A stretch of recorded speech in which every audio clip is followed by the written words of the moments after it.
हाँ भाई और बहनों, फिर आ गए। जब तक तोड़ेगा नहीं छोड़ेगा नहीं। Most most most important question increasing decreasing का, कि इस फंक्शन की इस डोमेन में इंक्रीजिंग और डिक्रीजिंग इंटरवल निकालिए। देखो भैया, मैक्सिमम मिनिमा के क्वेश्चन मैं ग्राफ से करा देता हूं बिना पेन उठाए, बट इसका ग्राफ आप अगर बनाओगे तो आपको बहुत कॉम्प्लिकेटेड पड़ेगा। मेंस में ग्राफ से करेंगे, साइड और कोस के दोनों ग्राफ को ज्वाइंट करना बाद में सिखाऊंगा। बात एकेडमिक पे आती है। सबसे पहले तो दो को एक साथ नहीं चल सकते हम। एक बारी में एक को देखो, दो को देखोगे दिक्कत हो जाएगी, दो फंक्शन को देखोगे तो दिक्कत हो जाएगी। एक बारी में एक को देखो, पता लगे जूते पड़ जाए। तो हमने क्या किया, तो √2 से नीचे मल्टीप्लाई करके √2 से मल्टीप्लाई किया और √2 से डिवाइड कर दिया। तो ये √2 आपको पता है sin π/4 cos π/4 होता है। यहां से साइन में cos माइनस cos साइन में sin माइनस b का फॉर्मूला बन गया। इस फंक्शन को हमने सिर्फ साइन वाला बना लिया और डेरिवेटिव किया। यहां तक तो हमेशा करते ही थे। उसके बाद मैं इंक्रीजिंग डिक्रीजिंग का जो तीसरा मेथड था उससे करवाऊंगा। ग्राफ से नहीं कर सकते, नंबर लाइन से। ट्रिग्नोमेट्रिक क्वेश्चन को मत करना, हार्ड पड़ेगा। तो जब ट्रिग्नोमेट्रिक क्वेश्चन हो तो ये वाला मेथड अपनाना है। आपको पता है डेरिवेटिव टेस्ट लगाएंगे हम। अगर हमें डिक्रीजिंग निकालना होता है तो fx less than equal to 0। Strictly नहीं बोला इसलिए इक्वल टू लिया, स्ट्रिक्टली बोलता इक्वल टू नहीं लेता। जब भी इंक्रीजिंग निकालना होगा तो fx को ग्रेटर देन इक्वल टू 0 रख देंगे। तो हमने यहां पे f की वैल्यू रख दी। अब ये क्वेश्चन 11th का बन गया, 11th इनइक्वालिटी चैप्टर का बन गया। अब इसमें 12th का या इंक्रीजिंग डिक्रीजिंग का कोई काम नहीं है। अब इनइक्वालिटी आपको सॉल्व करने आनी चाहिए। हमने f की यहां पे वैल्यू रख दी, ये √2 इधर चला गया, यही सेम काम यहां पे हुआ। अब इसके बाद यहां जो होना है वो उसी को समझ में आना है जिसके दिमाग में कंसेप्ट क्लियर होगा। ये इनइक्वालिटी किसकी है, x माइनस π/4 फंक्शन की वैल्यू की है। और ये जो क्वेश्चन में इनइक्वालिटी दे रखी है किसकी है, x की।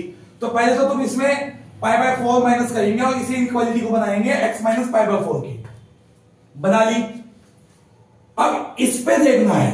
देखो ये क्वाड्रेंट था x के लिए, ये क्वाड्रेंट था मेरे बच्चे x के लिए, और ये वाला जो क्वाड्रेंट है ये है x माइनस π/4 के लिए।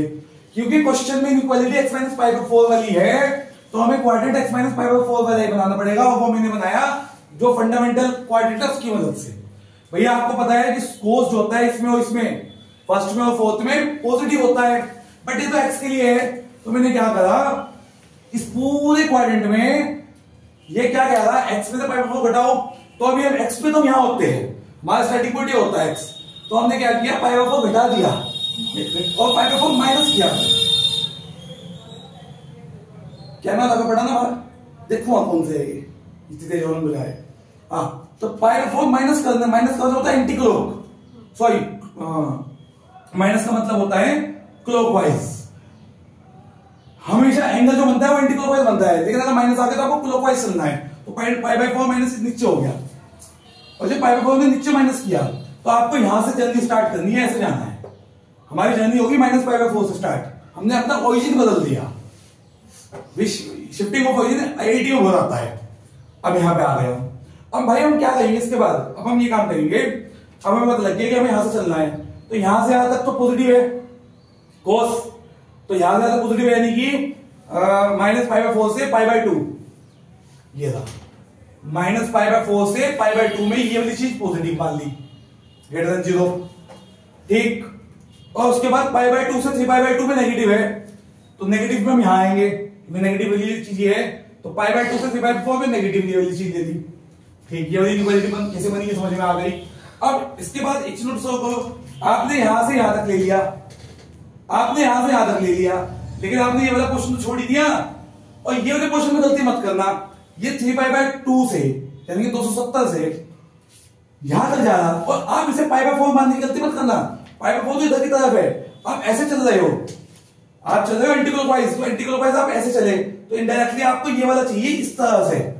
यानी कि आपने ये जो माइनस किया है π/4, इस पूरे में से माइनस कर दो, यानी कि 2π में से π/4 माइनस करेंगे तो हमारा आ जाएगा 7π/4। तो यानी कि ये जो वैल्यू है, ये जो इंटरवल है, ये इंटरवल है 3π/2 से माइनस के 7π/4, सॉरी प्लस के 7π/4। तो ये पूरी जो क्वाड्रेंट है ये किसके लिए थी, ये थी x माइनस π/4 के लिए। बट हमें तो x निकालना है, क्वेश्चन में x था ना कि x माइनस π/4। क्वेश्चन में तो x था, तो मैंने क्या करा, इस पूरी इनइक्वालिटी को जो x माइनस पाई बाय 4 वाली है इसे x में कन्वर्ट कर दिया, x के लिए बना दिया, और x के लिए बनाने के लिए मैंने पाई बाय 4 दोनों तरफ ऐड कर दिया, तो यहां से x के लिए बन गया, यानी कि ये इंटरवल आ गया जिसका फंक्शन क्या है, डिक्रीजिंग।